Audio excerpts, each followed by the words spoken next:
ராயன் இந்த திரைப்படத்தோட first day collection report வந்து கிடைத்திருக்கு. இதை பற்றி டீட்டெயிலாக தான் பேச போகிறோம். ஸோ கரெக்டாக வந்து இன்றைக்கி வந்து ராயன் திரைப்படம் வெளியாகி இருக்குது. இந்த திரைப்படத்துக்கு கம்ப்ளீட்டான பாசிட்டிவான விமர்சனங்கள் கிடைத்திருப்பதால் பாக்ஸ் ஆஃபீஸ் கலெக்ஷன் வந்து ஃபர்ஸ்ட் டேவை விட அடுத்தடுத்த நாட்களில் இன்னும் அதிகமாக வாய்ப்புகள் ரொம்ப அதிகமாக இருக்குது. இப்போ வந்து மெயின் மேட்டருக்குள்ளே போயிடலாம்.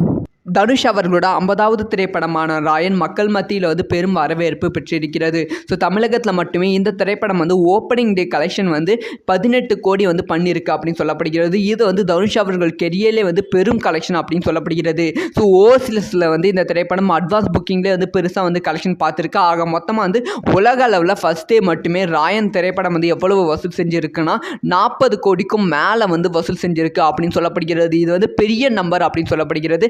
கண்டிப்பாக வந்து இந்த வசூல் வந்து இன்னும் அதிகரிக்க தான் வாய்ப்புகள் இருக்குது. ஏன்னா வந்து அடுத்தடுத்த நாட்களில் வந்து படத்தோட புக்கிங் வந்து அதிகரித்திருக்கு. ஏன்னா வந்து படத்துக்கான பாசிட்டிவான விமர்சனங்கள் வந்திருப்பதால் இன்னும் வந்து வசூல் வந்து அதிகரிக்க போகிறது. 200 கோடி கிளப்பில் வந்து கண்டிப்பாக வந்து ராயன் திரைப்படம் இணைந்து விடும் அப்படின்னு சொல்லப்படுகிறது. ஸோ யாரெல்லாம் வந்து தனுஷ் அவர்களோட ஃபர்ஸ்ட் 200 crore கிளப்பை வந்து பார்க்க வெயிட் பண்ணுறீங்க அப்படிங்கிற உங்களோட ஒப்பீனியனை மறக்காமல் கமெண்ட்டில் லீவ் பண்ணிட்டு போங்க.